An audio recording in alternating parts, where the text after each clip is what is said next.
सर्वसामान्य जनता आणि कष्टकरी शेतकरी यांच्या विकासाचा केंद्रबिंदू असणारा आणि आशिया खंडातील सर्वात मोठा गोकुळ दूध संघ हा सहकार क्षेत्रात देशामध्ये आघाडीची संस्था म्हणून कार्यरत राहील अशा शब्दात आमदार चंद्रदीप नरके यांनी आपल्या शुभेच्छा व्यक्त केल्या।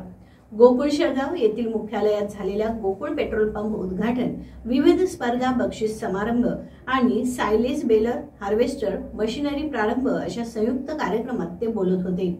काँग्रेस नेते आणि आमदार सतेज पाटील यांच्या अध्यक्षतेखाली हा कार्यक्रम झाला। वैद्यकीय शिक्षण मंत्री हसन मुश्रीफ, खासदार श्रीमंत छत्रपती महाराज, चेअरमन अरुण डोंगळे, ज्येष्ठ संचालक विश्वासराव पाटील, चेतन नरके, अजित नरके यांच्यासह अन्य संचालक उपस्थित होते। राजकारणापलीकडील सर्वसमावेशक असं सहकार क्षेत्रातील एक मोठं व्यासपीठ म्हणून गोकुळ हे राज्यासह देशाला नेहमीच कुतूहलाचा विषय ठरलेला आहे।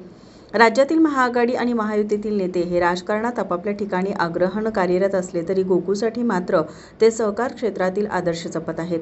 याचा आपणास नेहमीच अभिमान राहिला आहे असं आमदार नरके यांनी सांगितलं।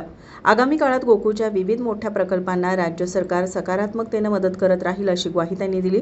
वैद्यकीय शिक्षण मंत्री हसन मुश्रीफ यांनी गोकुळनं नेहमीच राज्य पातळीवर नव्हे तर देश पातळीवर दखलपात्र असे अनेक आदर्श उभे केले आहेत।